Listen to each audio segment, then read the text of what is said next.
Ya pada fokus di bidang masing-masing aja dah.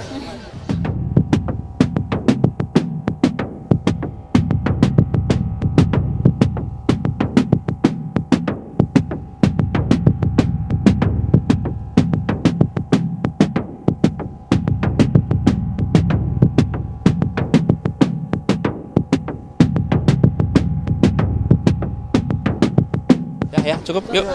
Satu lagi, tadi Pak Bahlil menyebutkan bahwa yang rektor-rektor yang yang menyuarakan tentang demokrasi saat ini itu seperti ada skenario yang menggerakkan begitu Pak.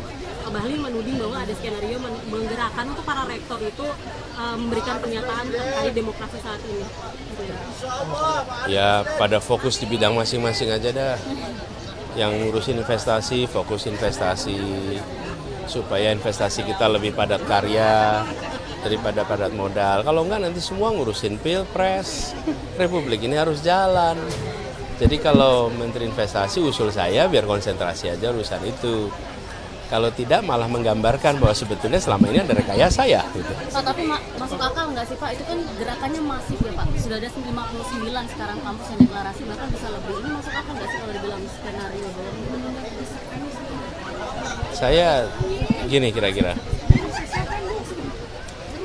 bagi orang yang terbiasa membuat skenario, apapun dipandang punya skenario. Tapi bagi yang tidak biasa pakai skenario ya alami aja. Jadi kita tidak bisa melarang orang curiga, kita juga bisa melarang orang berpikir dengan pikiran apapun, kan kita nggak bisa ngatur pikiran orang kan. Tapi kalau kita lihat kemunculan ini kan karena kondisi. Dan kondisilah yang menyebabkan situasi ini terjadi. Direspon aja substansinya.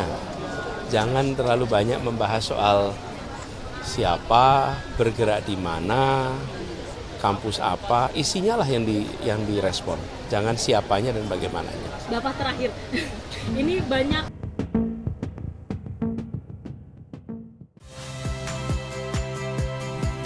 Saya Yasir Neneama. Saksikan program-program Kompas TV melalui siaran digital, pay TV, dan media streaming lainnya.